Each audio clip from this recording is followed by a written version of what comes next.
Guys, നമ്മളിപ്പോൾ പറയാൻ പോകുന്നത് ടാറ്റ പഞ്ചിന്റെ 11,386 കിലോമീറ്റർ ഓടിയതിന്റെ റിവ്യൂ ആണ്.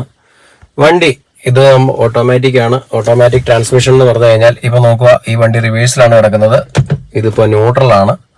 നമ്മൾ എയിലോട്ട് ഇടുമ്പോഴത്തേക്കും വണ്ടി മുന്നോട്ട് വിടും.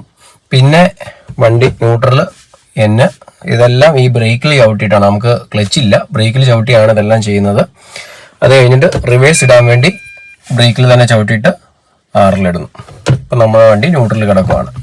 അപ്പോൾ നോക്കുക, ഈ വണ്ടിയിൽ 2 മോഡുണ്ട്. സിറ്റി മോഡും ഉണ്ട്, എക്കണോമി മോഡുണ്ട്. ഈ എക്കണോമി മോഡ് ആക്കാൻ വേണ്ടി ഇതിലൊന്ന് ക്ലിക്ക് ചെയ്ത് കഴിഞ്ഞാൽ ഉടനെ എക്കോ മോഡാണ്. അപ്പോൾ എക്കണോമി മോഡ് എന്ന് പറയുമ്പോഴത്തേക്കും നമുക്ക് അത്യാവശ്യം മൈലേജ് കിട്ടുന്ന മോഡാണ്. നമുക്ക് ഇപ്പോൾ ഇവിടെ സിറ്റിയിൽ ഡ്രൈവിൽ നമുക്ക് കിട്ടുന്ന 13.3 നമുക്ക് കിട്ടുന്ന മൈലേജ്, അല്ലെങ്കിൽ 13.4 കേട്ടോ. അപ്പോൾ ഇത്രയൊക്കെ മൈലേജ് നമുക്ക് സിറ്റിയിൽ കിട്ടുകയുള്ളൂ. അല്ലെങ്കിൽ ലോങ് ഒക്കെ പോവുകയാണെങ്കിൽ 18ഉം 21ഉം ഒക്കെ കയറിയിട്ടുണ്ട്. പിന്നെ ഈ വണ്ടിയുടെ സേഫ്റ്റി ഒക്കെ എല്ലാവർക്കും അറിയാലോ. NCAP 5x5 ഉണ്ട്. വണ്ടി വേറെ യാതൊരു ബുദ്ധിമുട്ടും ഇല്ല. ഫസ്റ്റ് സെക്കൻഡ് സർവീസ് ഒക്കെ നമുക്ക് ഫ്രീ കോസ്റ്റ് ആയിരുന്നു. തേർഡ് സർവീസ് വന്നു കഴിഞ്ഞപ്പോഴത്തേക്കും ഏകദേശം ഒരു 4,000 രൂപയോളം ആയി. അപ്പോൾ അതവർ പറയുന്നതെന്ന് വെച്ച് കഴിഞ്ഞാൽ ബ്രേക്ക് പാഡ് ക്ലീനിങ്ങും, പിന്നെ എന്താ പറയുക, AC compressor checking, cleaning, changing, പിന്നെ വണ്ടിയുടെ വാഷ് കാര്യങ്ങൾ, അതൊക്കെയായിരുന്നു അവർ പറഞ്ഞിരുന്നത്. പിന്നെ ഇത് ഓയിൽ ചേഞ്ചിങ്ങും കാര്യങ്ങളും എല്ലാം ആയി കഴിഞ്ഞപ്പോഴത്തേക്കും ഏകദേശം 4,000 റുപ്പീസോളായി. ഫസ്റ്റ് സർവീസ് നമ്മൾ MK മോട്ടോഴ്സിൽ ചെയ്തു, നമ്മുടെ പത്തനംതിട്ടയിൽ. സെക്കൻഡ് സർവീസ് ഫോക്കസിലാണ്, കോഴഞ്ചേരിയിലാണ് ചെയ്തത്. തേർഡ് സർവീസ് നമ്മൾ ചെയ്ത ലെക്സോൺ ടാറ്റ നമ്മുടെ പത്തനാപുരത്താണ് ചെയ്തത്. അപ്പം നമുക്ക് പത്തനാപുരമാണ് അടുത്ത്. വണ്ടി പക്ഷേ സംഭവം സൂപ്പറാണ്. നല്ല സുഖമുണ്ട് ഓടിക്കാൻ, അതുപോലെ തന്നെ നല്ല കംഫർട്ടബിൾ ആണ്, കുഴപ്പമൊന്നുമില്ല.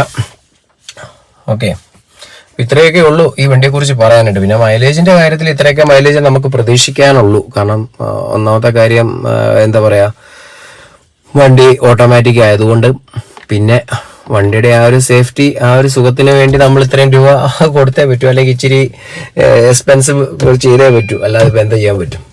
പിന്നെ ഇതിന്റെ എന്താ പറയാ, നമ്മുടെ ഇൻഫർടൈൻമെന്റ് എന്ന് പറയുമ്പോഴത്തേക്കും ബ്ലൗ പുങ്ക്റ്റ് എന്ന് പറയുന്ന ജർമ്മൻ കമ്പനിയാണ്. അപ്പൊ ബ്ലൗ പുങ്ക്റ്റ് എന്നാണ് നമ്മൾ വായിക്കുന്നത്. ഇനിയിപ്പോൾ വേറെ പേരുണ്ടോന്ന് അറിയത്തില്ല, ബ്ലൂ പുങ്ക്റ്റ് എന്നൊക്കെ പറയുന്നവരുണ്ട്.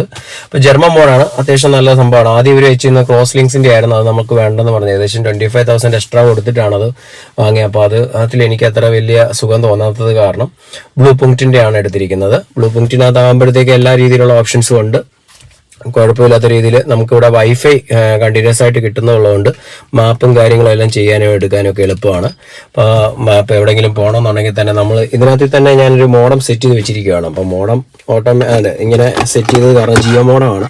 അപ്പോൾ അതിൻ്റെ നെറ്റ് റീചാർജ് ചെയ്തിട്ട് കഴിഞ്ഞാൽ നമുക്ക് 24 hours വൈഫൈ കിട്ടും. വണ്ടി എവിടെയെങ്കിലും യാത്ര ചെയ്യുമ്പോഴത്തേക്കൊക്കെ നമുക്ക് എവിടെയെങ്കിലും പോകണമെന്നുണ്ടെങ്കിൽ നമുക്ക് ഇത് വളരെ ഉപയോഗമാണ്. അങ്ങനെ ആ കാര്യങ്ങളോടെ ചെയ്ത് കഴിയുമ്പോഴത്തേക്ക് നമുക്ക് ഉണ്ട് ഇതിനകത്ത് ഓൾറെഡി സെറ്റബിൾ ആണ് ഇതെല്ലാം. അപ്പോൾ സെറ്റ് ചെയ്തിട്ടുള്ളതുകൊണ്ട് നമുക്ക് കാര്യങ്ങളെല്ലാം കിട്ടും. അപ്പോൾ ഇവിടെ തന്നെ അങ്ങോട്ട് പോയാൽ മതി. അപ്പോൾ അതുകൊണ്ട് ബ്ലൂ പോയിന്റിന്റെ എന്താ പറയുക, ഇത് ഏകദേശം എനിക്ക് തോന്നുന്നു 2 GB റാമും 16 GB ഹാർഡ് ഡിസ്കും ഉള്ള ഒരു സിസ്റ്റമാണ്, ഇൻഫോർടൈൻമെന്റ് ആണ്.